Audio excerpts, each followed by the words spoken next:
గురుగారు, అందరికీ రాత్రి ఏదో అది యోగికి పగలని, యోగికి పగలు ఏదో అది అందరికీ రాత్రని భగవద్గీత చెప్తుంది కదా. ఇందులో అంతరార్థాన్ని ఎలా గ్రహించాలి? యా నిశా సర్వభూతానాం అని శ్లోకం. ఎవరికి రాత్రి అయి ఉంటుందో అందరికీ అది యోగికి పగలు, అందరికీ పగలై ఉంటుందో అది రాత్రి యోగికి. ఎలాగా? ఏంటండి అసలు ఇందులో మతలబ్ ఏమిటి? యోగి అనేటువంటి వాడు కూడా ఒక మానవుడే కదా, ముందు జీవే కదా, తర్వాత అభ్యాసం చేశాడు, కానీ మానవ ఆకృతిలోనే ఉన్నాడు కదా. లోకంలో సూర్యుడు అస్తమిస్తే ఆయనకు కూడా సూర్యుడు అస్తమిస్తాడు కదా, ఆయన లోకానికంటే భిన్నం ఏమి కాదు కదా, రాత్రి ఆయనకు కూడా రావాలి కదా. మరి చెప్పింది మామూలు గ్రంథం కాదే. అందరికీ లోకంలో ఎప్పుడైతే పగలు ఉంటుందో ఆయనకి రాత్రి, అందరికీ రాత్రి ఎప్పుడు ఉంటుందో ఆయనకి పగలు అని చెప్తోంది. ఉన్న వాతావరణం ఒకటే అయినప్పుడు ఎట్లా దీన్ని సమన్వయించుకోవాలి? పెద్దవాళ్ళు ఏం చెప్పారంటే దీనికి, ఇంద్రియాలని ఎవరైతే మరులుస్తారో దాది పగలు. అంటే లోకంలో ఇంద్రియ ఉన్ముఖం అంటారు. మనం ఒక దాని మీద విపరీతమైనటువంటి ఆకర్షణ పడతాం. లౌకికంలో ఉన్నటువంటి జీవులమైనటువంటి మన అందరం కూడా ఒక వస్తువు మీదో లేకపోతే ఒక విషయం మీదో మన అందరికీ మోహం ఉంటుంది, ఆకర్షణ ఉంటుంది, దాని మీద విపరీతమైనటువంటి కాంక్ష ఉండి అది ఎలాగైనా నెరవేరాలి అని కోరుకుంటాం.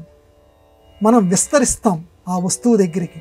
కానీ అదే సమయంలో ఇంద్రియాలని తాబేలు గనక తన కాళ్ళని ఏ రకంగా తన లోపలికి ముడుచుకుంటుందో ఆ రకంగా యోగి ఏం చేస్తాడంటే ప్రపంచమంతా కూడా ఏదైతే కోరికల్ని కోరుకుంటూ విస్తరిల్లుతూ ఉంటుందో తాబేలులాగా యోగి తన లోపలికి తాను ముడుచుకుపోతాడు.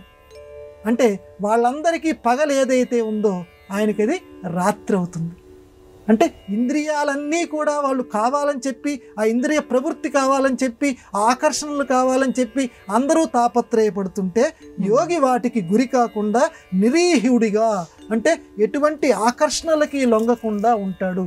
అందువల్ల వాళ్ళకి పగలు, ఇక్కడ పగలంటే ఇక్కడ సంకేతాత్మకం, పగలంటే పగలని కాదు, అక్కడ సాంకేతికంగా దీన్ని అర్థం తీసుకోవాలి, ప్రతీకాత్మకంగా తీసుకోవాలి. వాళ్ళకి పగలు, ఈయనకి రాత్రి. అలాగే వీళ్ళందరూ కూడా నిద్రపోయేటువంటి సమయంలో ఏదైతే రాత్రి ఉందో అది ఆయనకి పగలు. ఎట్లా? అప్పుడు ఆయన ధ్యానం మొదలు పెడతాడు. అంటే ఇక్కడ ఇది కూడా ప్రతీకాత్మకం. అందరూ కూడా విషయ లంపటాల్లో వీళ్ళు చిక్కుకుంటూ ఉంటుంటే, విషయ లంపటము అనేటువంటి రాత్రిలో గనక వీళ్ళు ఉంటే మిగతా అందరం కూడా, మనందరం కూడా ఆశలు అనేటువంటి లంపటాల్లోనూ, ఆశలు అనేటువంటి అజ్ఞానపు చీకటిలోనూ, ఏది అశాశ్వతం, ఎందుకంటే అదృశ్యం తన్నస్యం, ఈ పదం అందరూ కూడా ఒక వేదవాక్యంలాగా పెట్టుకోవాలమ్మా. ఏది కనపడుతోందో అదంతా నశించిపోతుంది ఇప్పటికైనా సరే, దానికి సమయం కొంత పట్టచ్చు వేరే. కాబట్టి అది ప్రతి వాళ్ళు కూడా అదే శాశ్వతం అనుకుంటుంటూ ఉంటారు. కాబట్టి అటువంటి సమయంలో, ఆ రాత్రి సమయంలో ఈ యోగి పగల్లో భావిస్తాడు. ఎలా పగలు? వాళ్ళు రాత్రి అనుకున్న దీని పగంటే ధ్యానంలో కూర్చుంటాడు. ధ్యానం అనేటువంటి వెలుగు, ఇవేముంది అశాశ్వతం, ఇది కనపడేదంతా నశించిపోయేదే అని ధ్యానంలో కూర్చుంటాడు. కాబట్టి అందరికీ రాత్రి ఈయనకి పగలు, అందరికీ పగలు ఈయనకి రాత్రి కింద వస్తుంది. కాబట్టి మొత్తం మీద సారాంశం ఏంటంటే విషయ లంపటాలకి గురి అవ్వటం రాత్రి, విషయ లంపటాలకు గురి కాకుండా ఉండటం పగలు.